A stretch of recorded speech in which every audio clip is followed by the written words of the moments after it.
Gosvami Maharaj ki Jai. Dandavad. Hi.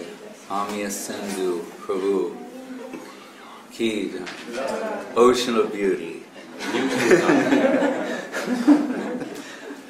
But a humble man nonetheless. Servant of an ocean of beauty. Aspiring servitor of the servants of the servants of the ocean of beauty, inconceivable beauty, Sri Krishna, Yam Shama Sundaram Achintya Guna Swarupam. Someone asked me,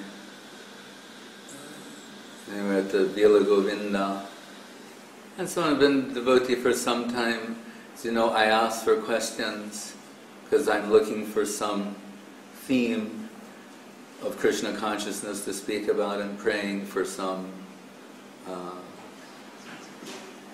inspiration and to be a servant of what it is that our Guru Varga wants to reveal. But I asked some questions, and sometimes devotees are a little whimsical and said, "Why is Krishna blue?" And someone has been a devotee for so long.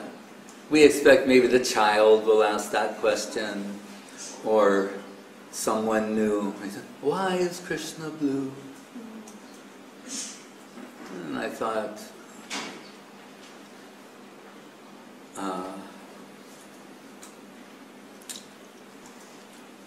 I had to think about that should I take this question seriously? And I suppose on some level it is a question. I had to talk to myself internally to not lose my temper and realize, if I can become settled and think, it's a legitimate question, we shall have to answer that. And this sloka from the Brahma Sangita came to my mind. Because everything must be there. If I could get beyond the ego level of being annoyed, then I can understand whatever anyone may say, think, do, whatever. Guru Maharaj will say, you can trace it back to the center of the infinite. Like the central conception of the infinite. And that always means Krishna, Radha Krishna. Their Chidlilamritam pastimes, divine abode, forms, etc. And the Brahma Sangita sloka came to my mind. Last night on Yasinda Prabhu, you were reminding me of former times. I didn't understand what you were saying at first, but it's perhaps a story that I told in some context when I first joined Krishna Consciousness Movement, which is almost like on this day, actually this day is Navami, Gora Navami in the month of Madhusudan. So on Dashami, the next day is the day that I joined. On this day, my so-called birthday, I was praying, reading Bhagavad Gita and praying what to do. I had told one of my friends that I would become a devotee. And I had some attachment to music and being a musician and wondering how can I accommodate these things. And we're told by Guru Maharaj in Brihad Bhagavatamritam, the last sweet bullet of Maya is where she offers herself as your servitor. When you're frustrated with the lack of control in your life, in the world, in existence, then Maya comes before you and you want to get free from that, liberated from that, and leave the world, seeing that you're determined to leave, then she comes very sweetly in a form very beautiful and not unlike Krishna's beauty and says, "Where are you going?" You know, I'm leaving. I'm fed up. I can't take it anymore. I'm tired of being an enjoyer, exploiter, consumer. Now I want to dedicate myself. She says, consider this. I'll be your servant. You'll be Shiva and I'll be your Shakti. How about that arrangement? So how that came to me in the form of a suggestion from Maya that go to India and learn the sitar. Then you can have Krishna consciousness and music together. That's a good idea. Go to India and there you'll have Krishna and all Krishna consciousness with music at the same time. You can study music and Krishna consciousness. Everything will be... Why do you think you have to go join the temple? Right? And anyway, so why did I say that?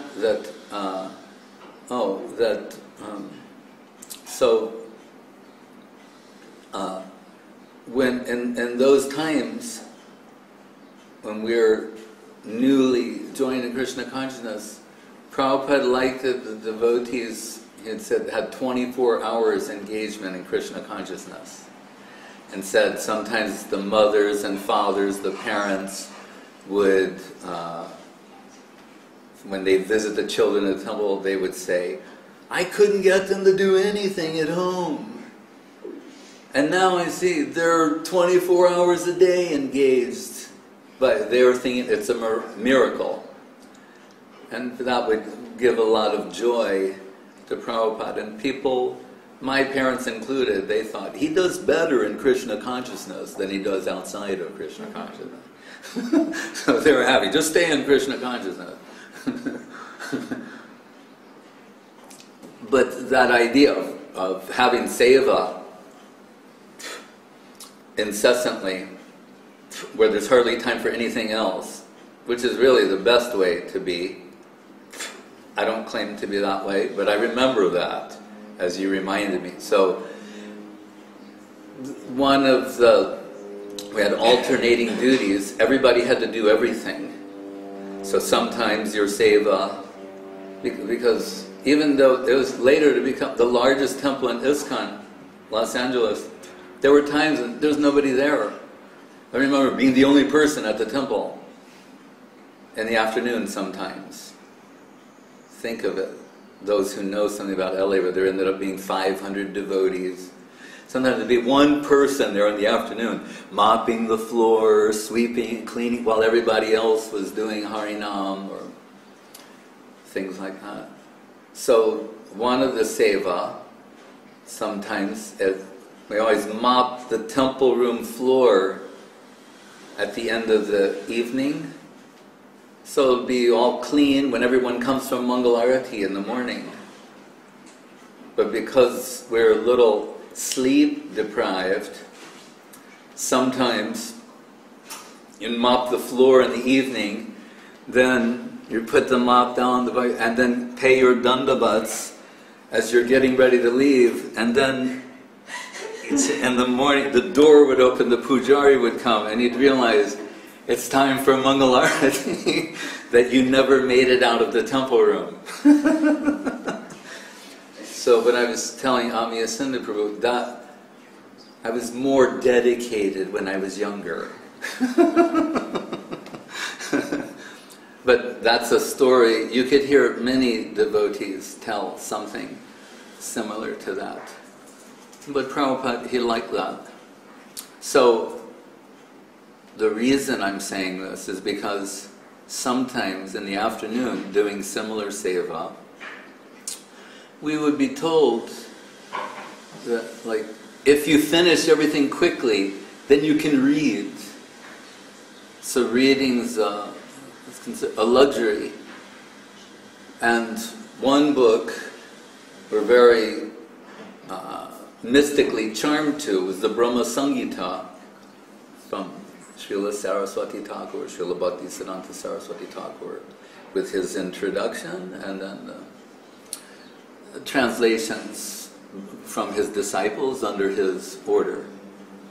So if we finished early, you could read that book, and it's kind of humorous in a sense. If you think someone newly connected to Krishna consciousness, I was 19, you're trying to read the Brahma Samhita, but isn't that the way it is? That's the book you'll pick. So I'm looking there, to the materialistic demeanor cannot possibly stretch to the transcendental autocrat who is ever inviting the fallen conditioned souls to associate with him since time immemorial. And we're going, wow. Just the language of it all, and we were, just the vibration of it all, the language of it all was somehow very mystically charming and reassuring simultaneously. And Prabhupada liked to quote those slokas, as do all the Gaudiya Vaishnavas, and one of them, and he says, Premanjana Churita Bhakti Vilochanena Santak Sadeva Hridayeshu Vilokayanti Yang Shama Sundaram Achintya Guna Swarupam Govinda Maripurusham Tamaham Bhajami. So he says here, Premanjana, Prema Anjana Churita Bhakti Vilochani. When the eyes are saturated with prema, here prema is described as like an ointment, an anjan, some what do you say, with curative ointment that can restore or give proper vision. So to see Krishna, for the eyes to see Krishna, as Saraswati Thakur said to the man asking, have you seen Krishna? He said, you need to learn the method for seeing Krishna. And that's part of what Krishna consciousness is. Beginning, middle, and end is the method for seeing Krishna. As Guru Maharaj said, to acquire the proper angle of vision. So, and then what does it say? So then we can say, oh, then we can have a glimpse of the form of Krishna. Shama Sundar. Premanjana Churita Bhakti Vilochanena Santak Sadeva Hridayeshu. And saying the heart, we're talking about the deep heart's core. So the heart, under the influence of love and affection for Krishna, can see Krishna properly. And who is Krishna? What is Krishna? Yam Shama Sundaram. Shama Sundar, this blackish, bluish, but what type of color? Not, it's saying achintya guna. It's an inconceivable color. We may compare it to the monsoon rain cloud, or say blue or black, but it's saying achintya guna, inconceivable color, quality, characteristic, is Shama Sundar, the beautiful Shama color of Krishna. Young Shama Sundaram Achintya Guna Swarupam, in that divine form. Govinda Maripurusham Tamaham Bhajami, Brahma says. Brahma, the founder, in that sense, the Adi Guru, founded Brahma, Madhva, Gaudiya, Sampradaya, who when the artists came to Guru Maharaj to ask how to portray, and preparing for a publish an edition of Brahma Samhita, they're asking Srila Guru Maharaj how to conceive of certain things that are described there. Some of them, Srila Guru Maharaj said, that is not, we're forbidden to speak on these subjects. They're esoteric to the point of forbidden discussion.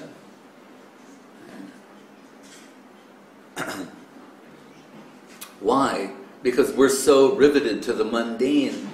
Our thinking is so colored by acquired prejudice of mundane experience that hearing such things will have a tendency to impose the mundane upon the spiritual, and that is an offense against divinity that will be harmful to our spiritual progress.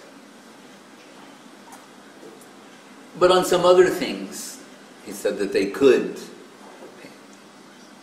And so, like it's mentioned there, that Saraswati instructs Brahma in the Kama Gayatri.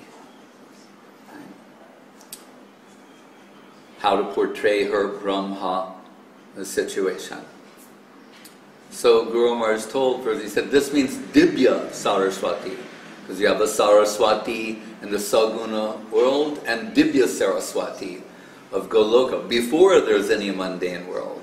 That's Saraswati. So you're saying Dibya Saraswati. And they all have what is called, Bahan or Bhiman, carriers. So they asked Srila Guru Maharaj, how should she be seen? And Guru Maharaj closed his eyes and he said, she is riding on a white swan.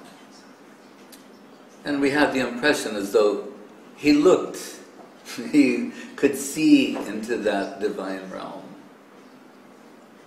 So there, that sort of mystic revelation is there in Brahma Samhita, and we hear about the flute song of Krishna entering the 8 ear holes of Brahma, and the Brahma Gayatri being vibrated, manifested by him.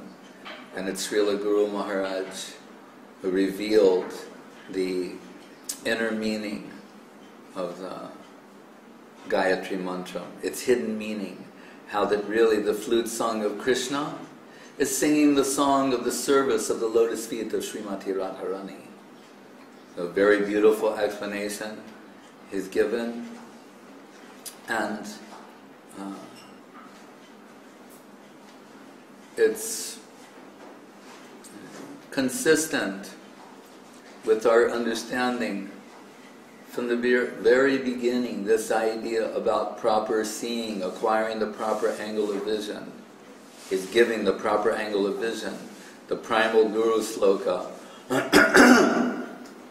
Om Jnana Timarandasya Jnananjana Salakaya Chaksurun Militam Jena Tasmai Shri Gurave Namaha.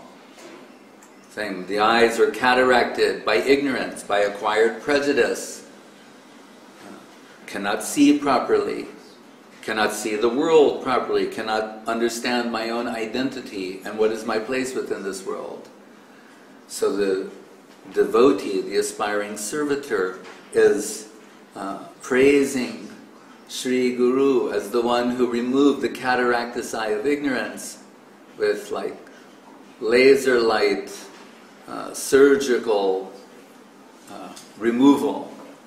Guru Maharaj, who listened to the radio and heard from the newspaper, he heard about all types of scientific development. He told that in the future, he liked the idea of lasers, and he said they will use lasers for many different types of surgical operations. And it's true. But here we like the laser example because it's comparable to light. Light on the eye removes the cataract, the obstruction. Without light, without the sun, the eye cannot see. It needs light to see. The light cannot see independently. And that is our position. In one place, Srila Guru Maharaj said, without the grace of Sri Guru, we are like clay. Clay, lifeless clay. It is by the mercy of Guru and Vaishnava that lifeless clay become infused with some serving tendency. When we wanted to make a book about Guru. Srila Guru Maharaj had said so many things in response to so many questions about Guru. So we thought at one point we should collect all of these things and make a book, because it's very extensive. General notion of Guru to more specific to very high, refined conceptions of Guru Tattva. So I was thinking what to call this book, but I was thinking from a point of view of like marketing hook, like something, if someone saw that, they might think, oh, let me see what's in there. So I suggested him, and it was a phrase that originated with him, that we'll call the book Guru Heavier Than the Himalaya, or Heavier Than the Himalayas. And I thought, this will be really good. If I saw a book like that in a bookstore that Guru Heavier Than the Himalayas, I'd have to pick it off the shelf and at least look through it. So that's what I was thinking. And Guru Maharaj said, no. He said, that is a partial conception. So even though that saying originated from him, he said, that's a partial conception. And I said, well, what would be the full conception? He said, Sri Guru and His grace. And that's when he revealed. He said, actually, I wrote an article many years back, turned out to be something like 1934, and this is around 1983. He said, I wrote an article. So if you think about that, like almost 50 years later. And I wrote an article, it's called Sri Guru and His Grace. He'd written that article 50 years before. He said, there you'll find the full concept, proper concept, and if you'll use that as a guide to your selection and criterion. And so we searched it out, found that from the Harmonist magazine, and there we can say it was the most rational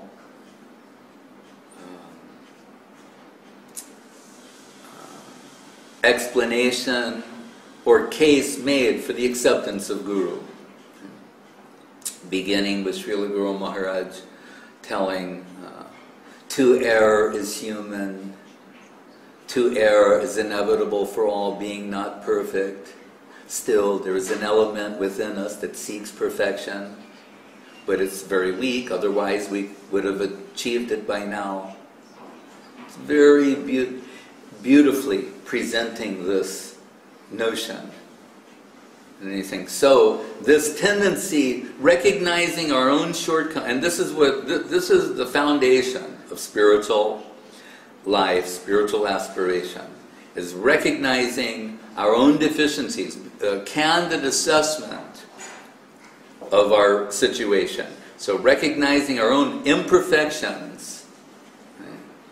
But realizing that this element within us, in the midst of so much imperfection, that seeks perfection, is something very valuable, that tendency. So even in the midst of so much imperfection, there's this tendency to search for perfection, the ideal, the absolute. And he says, that tendency, he said, it's weak. As we told, Jiva's an impoverished Shakti. She needs to gain some wealth, some capital from a superior servitor, Ashraya Vigraha, Chit Shakti. Right? Come under their guidance and influence. He said, so this tendency to seek perfection is very weak, otherwise we would have it by now. We would have attained it. But, he said, so that's the nature of the finite, is to be subjected to imperfection. But that, and it points to the need we have to address that, to fulfill that, is beyond ourselves, is outside of ourselves. He said, so that makes room for the Guru, or the guide, which is the functioning principle of divinity, revealing himself in this world. And here Guru Maharaj says, and the perfect must, by dint of being the perfect, the means for revealing himself is something native to himself. Right? It's the infinite who can make itself known to the finite, as Guru Maharaj said. Otherwise, he's not infinite. And therein lies our prospect.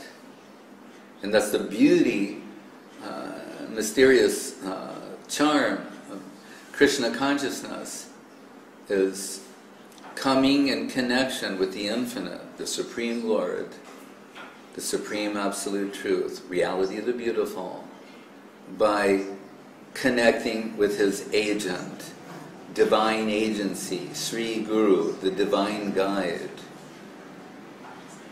Because, and Guru Maharaj deals with this also there, he said, one might think, well, you can get all this internally, what is the need of help outside yourself? He said, but that voice within us is often unreliable.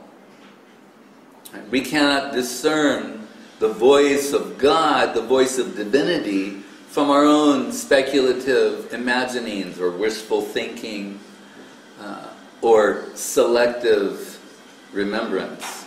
He said, so very mercifully, Krishna comes before us as the guide or the Guru to guide us from the world of imperfection toward the world of perfection. And by activating also our serving capacity. So, Srila Saraswati Thakur, sometimes Srila Guru Maharaj mentioned, that he, extracted from the teachings of Bhaktivinoda Thakur, there's so many teachings there, but this essential principle of the necessity for superior association. That Krishna consciousness is transmitted through association and service. So he became the Gaudiya Math, and later so many institutions are descendants of that. But that was his idea, to create a place where people could get good association. Right? Bhaktya sanjataya bhaktya, because bhakti alone is the cause of bhakti. Nothing else will give it to you. Nayam atma pravachanena labdyo namedaya na bahuna srutena tame vaisha tena vivrinute tena labhyas tashaisha atma vivrinute tanum shwam. Krishna, not nayam atma pravachanena, not by talking about it to the extreme, pravachanena labdyo namedaya, by being exceptionally intelligent. Bahuna Shrutena, hearing so many things, reading so many books. Bahuna Shrutena. But Tashaisha Atma Vivrinute Tanum Shwam. He reveals himself to whom he chooses, through whom he chooses. That's Krishna's decision.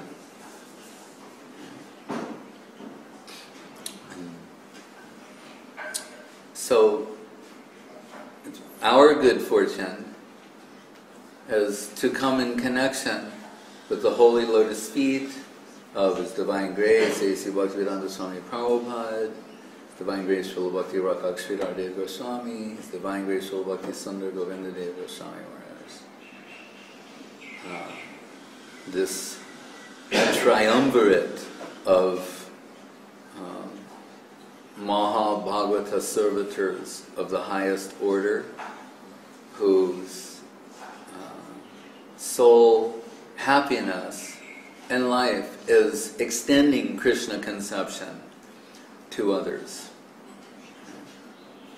As we know, Srila Prabhupada, he could have remained happy, contented to stay in Vrindavan at the Radha Damodar temple, in the proximity of the samadhi of Rupa Goswami and Jiva Goswami, Krishna's Kaviraj, and engage in the internal culture of Krishna consciousness, of bhakti, Vilasatu Hridi Nityam Bhakti Siddhanta Bani. But the Bhakti Siddhanta Bani, the voice of Srila Saraswati Thakur, is vibrating in his heart. We shouldn't think that the voice of Guru, the order of Guru, the mantra of Guru, the instruction of Guru is some sort of a static thing. Oh, I was initiated, 20 years ago, 30 years ago, 40 years ago, any years ago. But rather, Guru Maharaj says, Vilasatu Hridi Nityam Bhakti. It's eternally vibrating in our hearts. The words, the message, the order of Srila Saraswati Thakur. That's what got Srila Prabhupada to leave Vrindavan. I just spoke to Yudhamani Prabhu, he was saying, how old was Prabhupada? And we know he was something like 69 years old when he boarded the Jaladuta ship to go from India to America. And these things cannot be accidental or coincidental. But Krishna arranges, he's even kind to atheists. So if you want to disbelieve, he's not going to disturb your disbelief. He'll give you all sorts of reasons, statistical analysis to disbelieve. But faith culture is another thing too. So Prabhupada, what is the name of the ship that he enters? The Jaladuta, which means the water messenger. And the diary they have a few, it's a cargo ship, and they give a few diary to the passengers. It's only a few passengers. And you have a little diary you can keep on the ship, and Prabhupada would write things in. And at the top of the running head of each page says, "We carry India's message of peace and goodwill." So the ship called the Jaladuta, the water messenger, Nishta Shanti Parayana, is carrying Prabhupada over the ocean to America to begin the worldwide inundation of Krishna consciousness. And his only cargo, what does he bring? The Srimad Bhagavatam. He has some trunks of these Srimad Bhagavatam books. Sometimes they call them the brown Bhagavatams, if you've ever seen one. They were printed in India. And I remember myself this time, some 41 years ago, going into a bookstore in San Francisco and getting one of those books. It was the third volume of the first canto. I remember reading about Sukadeva Gosvami, and this is the time of the 60s, and Haight-Ashbury and the hippie movement, and who's the leader? A 16-year-old boy who's naked. He's walking around naked. He has long hair and he's naked. And when he enters the assembly, the sages give him the presidential seat because they can see by the study of physiognomy that he's not a madman, he's a liberated soul to the extreme. So, and there's a beautiful description of Sukadeva Goswami there. Gurudev used to chant it so many times. He liked it so much that actually some of the words he took from the descriptions of Sukadeva Goswami and used in his compositions in praise of Srila Guru Maharaj. Because he's described as looking like Shyamasundara Krishna and the beauty of his neck, his body. There's an elaborate description of just how beautiful Sukadeva was. And I'm reading this book. I had some other books at that time, Bhagavad Gita, other things, but I wanted this. I was always saying in Bhagavad Gita purport, reference to Srimad Bhagavatam, so I'm reading this. And then it says, Parikshit Maharaj asked Sukadeva, what is the purpose of one in life, specifically for one who is about to die? I thought, so the whole book, I'm reading the Sanskrit, the Devanagari, the words, everything I can, and the book leads up to this point, and the king says, what's the purpose of life, specifically for one who is about to die? And I'm getting more and more excited, and then it says, Thus end the Bhaktivedanta purports to the first canto of the Srimad Bhagavatam. And I thought, no, this isn't fair. And I'm like, you're kidding. It doesn't have the answer to the question. I went back to the store and I said, like, do you have like the next book? And he said, oh, well, these are used books. And I said, sir, you have to be kidding. It leads up to this big question. You don't have the next book that answers the question? He's like, don't give me a hard time. I just work here. So I realized that I would have to join to get the answer to this all-important question. And actually, when I did join, they just published the first chapter of the second canto, where the question. I said, my dear king, I was saying, thank you, Lord. Your question. What is it? Varyan Eshate Prajna Loka Itam Ripa Atmavid, something. He says, this question is beneficial for everyone to hear. So, we're, by direct experience, fortunate to be touched by the mercy of the lotus feet of Srila Prabhupada and come in connection with the Krishna consciousness movement. And sometimes when I wasn't even initiated yet. Maybe I joined in May of 1971. And around June, July, I was in Los Angeles. Prabhupada would go for a walk in the morning. When he would come back, around 7 o'clock, we'd all be waiting with flowers. We'd each have a flower. And Prabhupada would come, and we'd hand him a flower. And he'd accept the flower, and then he'd give you a flower. We didn't know so much about protocol or things, but that was nice. Hand him a flower, he'd accept your flower, and then give you a flower. And sometimes Guru Maharaj, Gurudev, they said that really the disciples, they shall be considered like flowers, like flower offerings to the lotus feet of Krishna. Gurudev, I remember once on his veranda in Kolkata, so many devotees were coming, maybe for the annual festival of some sort, and his veranda was now filled with so many, and he would look out and see, in that small space, 80, 100 people, and he was overwhelmed. They were expressing so much appreciation for him. But he was saying, on this particular occasion, he said, you're all gifts of Srila Guru Maharaj. And that picked my remembrance. We heard from Srila Prabhupada Swami so many years ago that a Maha Bhagavata Guru doesn't see anyone as a disciple, and later confirmed by Guru Maharaj. He said, rather, sees them as Vaibhav, or extensions of his own Guru.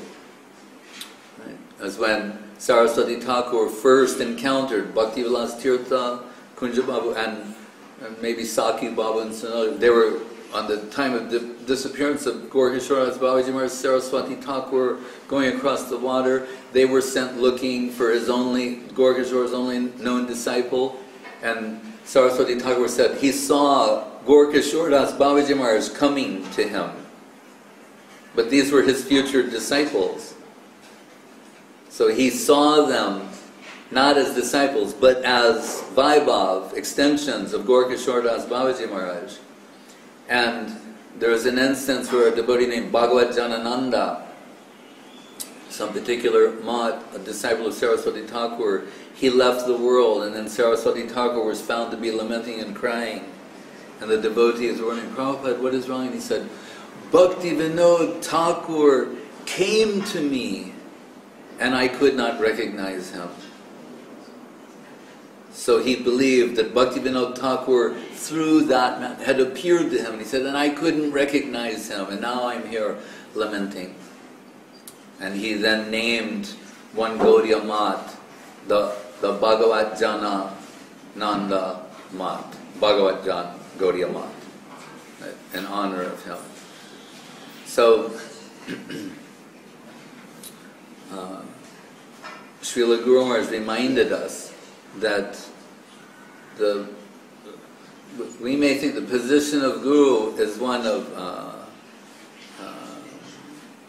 how do you say, master. We say the spiritual master, Prabhu, the Guru. He said, but really, the position of the Guru is to be the servant of the disciple, as much as the pujari who's preparing the fruit to be offered to the deity. What do they have to do? They take one fruit. A fruit comes into their possession. They're the servant of the fruit, not the master of the fruit. The fruit has come to them. They think, this fruit needs to be cleaned, and then peeled, of these, and then fit. Then it'll be fit to be offered to the deity. So the service of the Guru is to cleanse the impurities of the disciple, and then gradually through proper instruction and infused spiritual conception, those layers, karma and gyan, they are peeled away, and then the golden servitor is revealed who's fit to enter the serving group of the lotus feet of Radha and Krishna. That's the service that is performed. And Srila Saraswati Thakur, we've heard that he was saying Dashoshmi. First of all, calling his disciples Prabhu, which means Guru. Prabhu, we think, oh, you call everyone Prabhu. No. It actually, if you want to understand what the word means, it means Guru. Only Guru is called Prabhu. Why we're telling everyone such and such Prabhu? Because Saraswati Thakur saw his disciples as Prabhu, as Guru. And he said, and if ever the time comes where I'm chastising them, like, I'm the Guru, and listen to me for your own benefit. He said, if that type of mood comes, he said, that is my pralap. Pralap means delirium. He said, sometimes I become delirious, thinking I'm the master and you're the servant. But that's a delirious condition that should come infrequently. So normally, I'm seeing myself as your servant, Dashoshmi. And we might think, oh, we're being told this. These are stories that are being handed down. Self-serving stories that are being handed down. Don't think like that. The fact is, it's true. So we think how to readjust and readjust and readjust ourselves to the point where we can come and understand these things are true. They're not stories. They're the truth.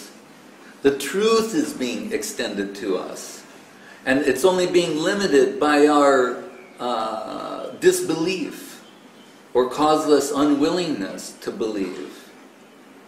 That expression sometimes probably used, a causeless unwillingness.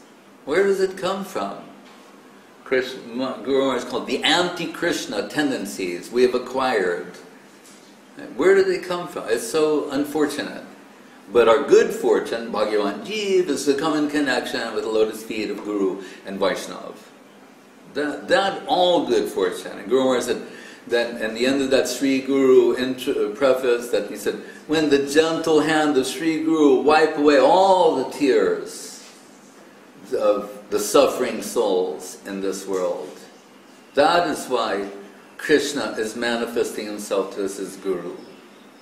Once someone said, well, doesn't Guru suffer sometimes from accepting the sins? Because after all, the Guru is a jiva.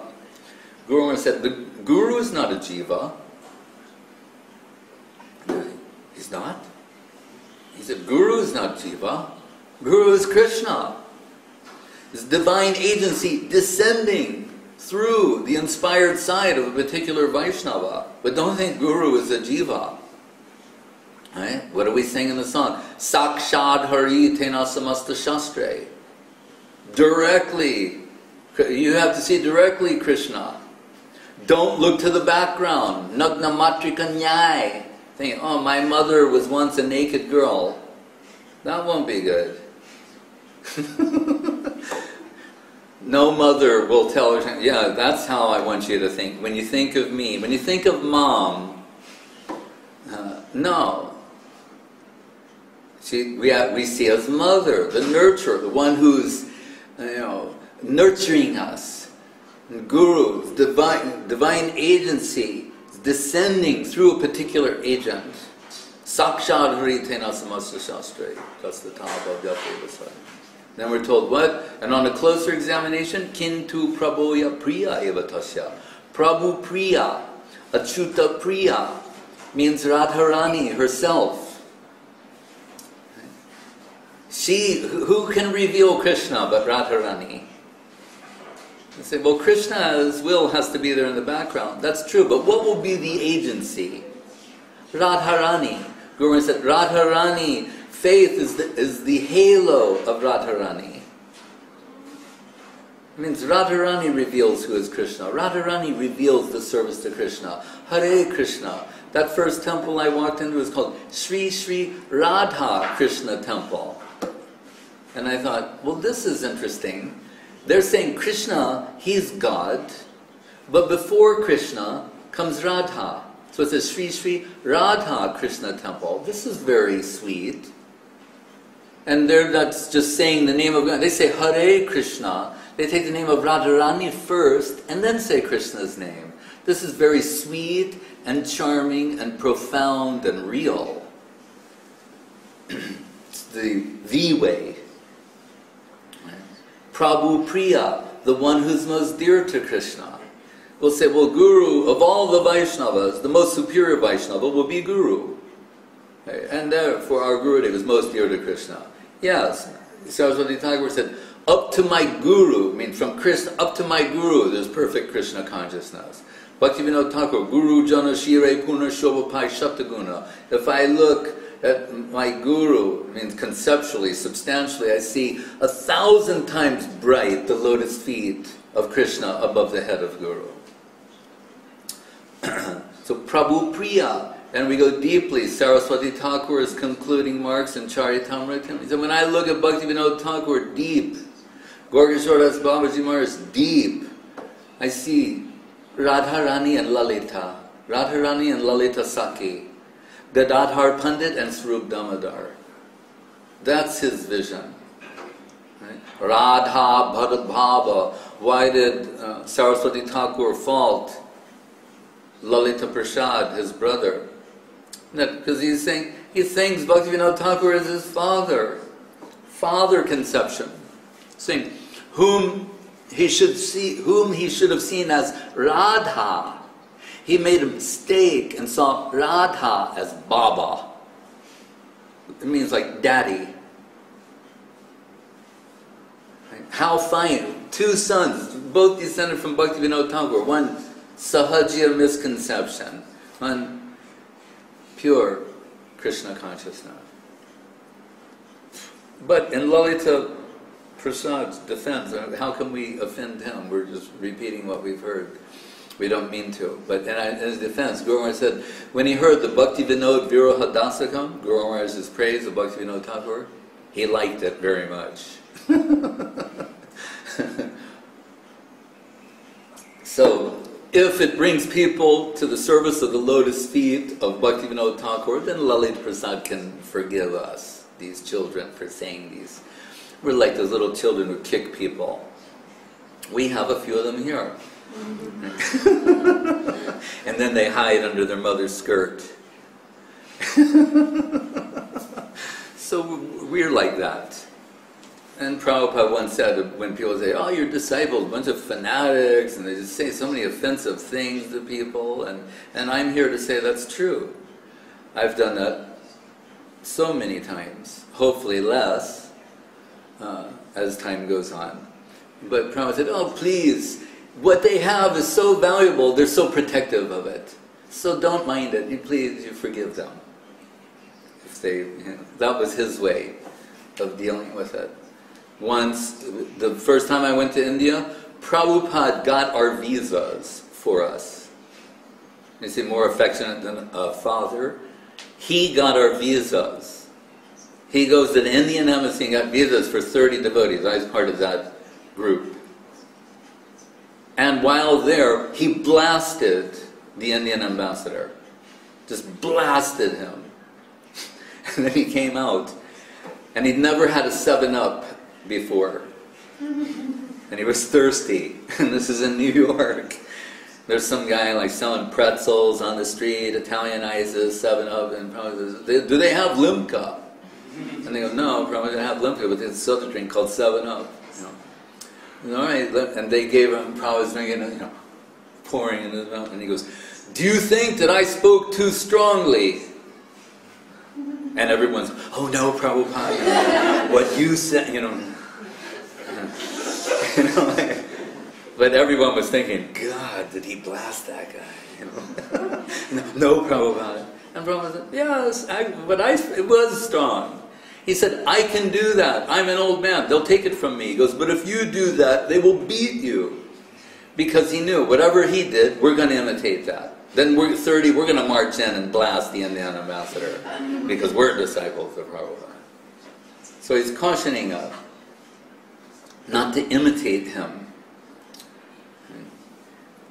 But he wanted that, like, we would go to India, and he said they may think you're like dancing white elephants, but they'll all come to see the dance of the white elephants. Like Janardhan Maharaj was there, and so many other, Sagar Maharaj, and the people, they would listen from us. They're going away from their culture, but seeing these young, like middle-class, aristocratic white kids from America, they're taking to Krishna consciousness, then they think, we better look at it again. And I mentioned that one morning in a park called Lodi Estates, Prabhupada liked to go on a walk every morning. And he'd walk around these ponds, what they call a pukur or a tank. Sometimes they're full of lotus flowers. Very narrow passageway. We're all like walking single file. And Prabhupada went over this bush that had like jasmine-like flowers on it, or plumeria, that time, and like plucked some flowers. I mean, he just did this stuff. He's walking with his cane. He had this very aristocratic, royal look and movement about him, and then he leaned over and he plucked it, and he went and plucked another flower, put it behind his ear, like that would cool his brain or something. And he has these 2 flowers, and then we all like jumped on. Now we're authorized. That's how we think. Probably now we're authorized. We're ripping flowers, and we're walking. And so you see, it's like the swan and the swanlings. He's walking, and you see the single file devotees, but everyone has 2 flowers behind them, walking like this. And he stopped beneath this one tree, big tree, and just sitting there. He's not, this one morning, not talking. Now we're all sitting, and we thought, oh, it's like we read in the Vedas, the Guru and his disciples beneath the tree in ancient India. How, the tree could have been there for thousands of years as far as we know. Sukartal is outside of Delhi, where the Bhagavatam was spoken. We're just thinking how fortunate we are here with our Gurudev, Srila Prabhupada, underneath this tree, in ancient India, the land of Krishna conception, Radharani Brajagopi is everything. How fortunate we are. But Prabhupada is grave, not speaking. And some men went by, and Prabhupada looked up, they're on their morning walks, and Prabhupada said, oh, I think I know that. and went back to silence. And then I thought, oh, it seemed like Prabhupada wanted to have some interaction with him. So I paid my dandavats, I ran off to those men, because by that time they'd gone away, and I said, my Guru Maharaj says he knows one of you. And he said, oh, I saw him at the Delhi Pandal, this big Krishna conscious program, 40,000 people. And I thought, oh, you must be the person. And then another man said, oh, I used to have a printing press in Delhi, and he got some paper from me for printing his, Bhagavatam books. Shows you how these things connect in time. Oh. And then the one man said, I had my hand in my japa bag, and one man said, why have you come to India? For peace of mind? Like that. I was going, Hare Krishna, Hare Krishna. And at that time, Prabhupada was translating the 7th canto of Srimad Bhagavatam, whereas the Prahlad Charit, the teachings of Prahlad Maharaj. And he was regularly speaking about these things also. So we're hearing him constantly preach about Prahlad Maharaj, Matir na Krishne Paratatsvatoba Mito Vipadyeta Griha Vratanam Adanta Govir Visitam Tamisram Punat Punat Charvita Charvananam Matir na Krishne Paratatsvatoba. You won't get Krishna consciousness by your own endeavors or making a group of people like yourself. Right? Vox Populi is not Vox Dei. You need to get the mercy of the lotus feet of a devotee. That's the only way you'll get it. So, you can chant Krishna Nam till you're blue in the face, but that won't be your swarup. You have to go to the authorized agents of the Absolute. So anyway, and where Prahlad saying, what is it? Naivo Dvijay Parata, where he's feeling some empathy for those who are suffering in this world. So the man said, why have you come to India? For peace of mind? And I said, no, I can chant Hare Krishna. I don't have any problem. I have peace of mind. I said, but the reason I've come to India is to give you peace of mind. And they all went, oh, Baba! They're all like delighted to hear it. We know India is one of the greatest places in the world to preach Krishna consciousness, so they're happy. All their heads are tilting together. Hare Krishna. So then I went back to Prabhupada and prayed my Dandavat, and he's still, no one's talking. That particular morning, he just was not in the mood to speak. So everyone said, shh. And he looks over to me, and I went, Srila Prabhupada? He went, yeah. And I said, those men, I went to see them. One man said, he met you at the Delhi Pandal. No, that is not the man. I said, well, there was this other man who said, for the printing of your books, like your Bhagavatams, you bought paper and maybe print. That is the man. And I thought, oh, like Prabhupada's happy with me, and then back to total silence. And I thought, all right. Then I thought a little bit longer. Then I went, Srila Prabhupada? And he looked up like, this better be good. And I said, they asked me why I've come to India. And now he's like, he got all of our views. And he's like looking, eyes getting a little bigger. And they said, did you come to India for peace of mind? His eyes are getting bigger. And I said, I'm recalling what you're telling us, the teaching of Prahlad Maharaj, and I said, I can take Krishna Nam. I have peace of mind. I said, but the reason I've come here is to give you peace of mind. And Prabhupada said, you said that? And I went, oh no. I was like, yes, I said, you said that? And I said, said, yes, I said that. And Prabhupada said, this is preaching. This is Krishna consciousness. And really, it was like we hear the Sangsara Dava Nalalita Loka, the cloud, like shower of nectar came down from the sky, inundating me. Later, my God, they're like touching me saying, "Whoa, Prabhupada gave you some mercy this morning, huh?" But he could do that. Just by that, he's saying, this is what preaching is. I mean, to give it to others. You already have connection with Krishna consciousness now, and we wish you well and hope it, will go far. But all we ask of you is you'll give it to others. And as Gurudev said, if I have 5 rupees and I do a 5 rupee, whatever you've got, extend it to the person next to you. Right? He said, the little girl, Saraswati, she would go up to people and say, do you know who is Krishna? They go, no. She goes, Supreme Personality of Godhead.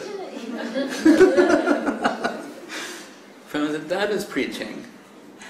So, Srila Guru Maharaj would add to that. He'd say, so your duty is to extend Krishna consciousness to others. And he said, and not anything less than was given to you. That's also there. That means you're going to have to think about it carefully, especially in terms of reproduction and representation. Not anything less than was given to you. You must give fully what was given to you to others. And so, that by that transaction, Vilasatu Hridi Nityam Bhakti Siddhanta Bani, that's what was animating Srila Prabhupada to extend Krishna consciousness to us. That's what was playing the voice of Saraswati Thakur, playing eternally in the heart of Srila Guru Maharaj, and him extending Saraswati Thakur's conception and treasure, inconceivable treasure and wealth to us. And the same voice playing in the heart of Srila Gurudev, mercifully, very affectionately, tolerantly extending the same conception to us and all others. And then his followers, our god brothers, god sisters, the present acharyas, they're also doing that, sharing, extending Krishna conception to others.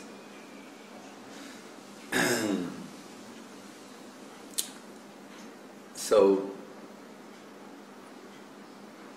we're like that clay, lifeless clay, but coming in connection with the lotus feet of Sadhu Shastra Guru Vaishnava.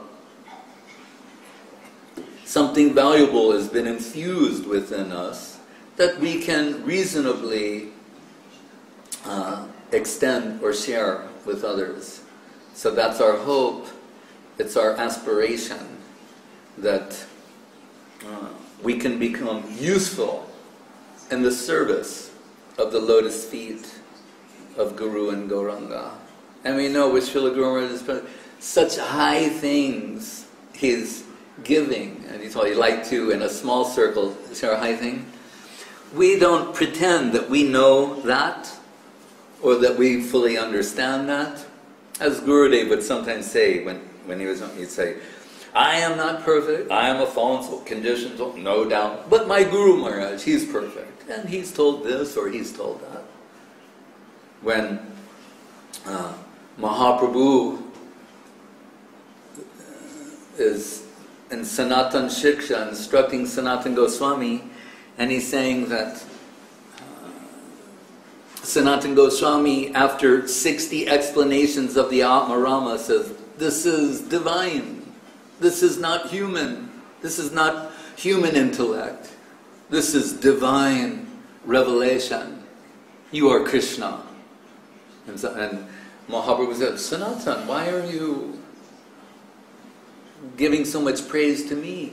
Don't you know, every word of the Bhagavatam is infinite. Every word is full of Krishna. And he's the Aham Vedmi, Sukhaveti, Vyasaveti, Naveti Ba. He said, actually, quoting this sloka where Shiva says, I know the meaning of the Bhagavatam, Sukadev knows the meaning of the Bhagavatam, and Vyas may know or not know. I said, well wait, Vyas wrote the Bhagavatam. Saying the author may or not know. The medium may or may not know. He said, I do not know everything that's passing through me. But what I do know is that Krishna wants to grace you. That much I know.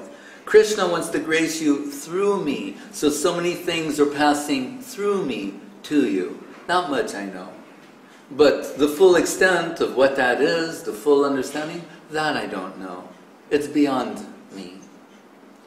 So we've come in connection with something, the most valuable, inconceivably valuable thing. We try to represent that from time to time according to our ability, our capacity. But we don't, and happily, we don't know the full extent of the wealth of our Guru Varga. But we do have this confidence that what they're given, there's nothing higher than this. It's infinitely beautiful, sweet, charming, worth dedicating every atom of one's life and existence and energy and service to. That we're certain of. So we're, more than happy and pleased to come in the connection with the lotus feet of Guru and Gauranga, Radha Govinda, in the form of Krishna consciousness movement as extended to us by our Guru Varga. Hare Krishna.